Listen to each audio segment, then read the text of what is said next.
Right angle triangle అయితే ఏం చెయ్యాలి? C square is greater equivalent to A square plus B square. ఇక్కడ 3 డయాగ్రామ్లతో ఇస్తున్నాను. ఇది ఏ, ఇది సి, ఇది బి. ఇది స్మాల్ సి, ఇది స్మాల్ ఏ, ఇది స్మాల్ బి. ఇది 90 degrees. కాబట్టి ఇది ఏమవుతుంది? C square is equivalent to A square plus B square. C square is equivalent to A square plus B square. అదే ఇక్కడ అక్యూట్ యాంగిల్డ్ ట్రయాంగిల్ కనుక అవుతే ఇది సి, ఇది ఏ, ఇది బి, ఇది small C. C square is less than A square plus B square. ఎప్పుడు ఇది?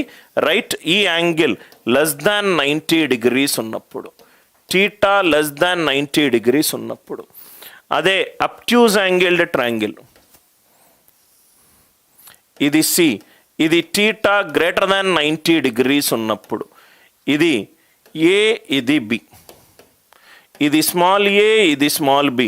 అంటే C square greater than A square plus B square. ఈ 3 కాన్సెప్ట్స్ అందరికీ అర్థమైందా? ఇది అబ్ట్యూజ్ యాంగిల్డ్ ట్రయాంగిల్, ఇది అక్యూట్ యాంగిల్డ్ ట్రయాంగిల్, ఇదేమో రైట్ యాంగిల్. కాన్సెప్ట్ అందరికీ క్లియరా? ఇక్కడ సి అంటే ఏంటి సార్? సి అంటే లార్జెస్ట్ సైడ్. ఇది దయచేసి ఇంపార్టెంట్గా మీరు నోట్స్లో రాసుకోండి సార్.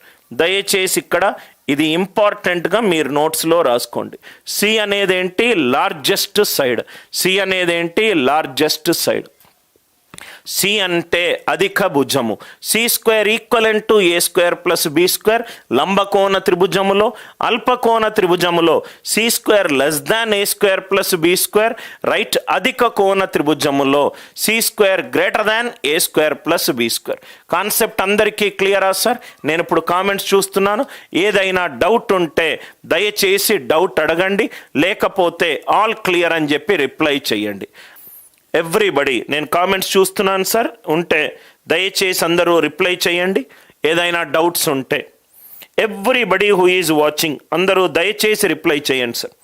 ఏమైనా డౌట్స్ ఉన్నాయా ఈ కాన్సెప్ట్లో? మనం లాస్ట్ ఇక్కడ వరకు మనం డిస్కస్ చేసాం సార్. ఇక్కడ వరకు మనము డిస్కస్ చేసాం. Any doubts are there?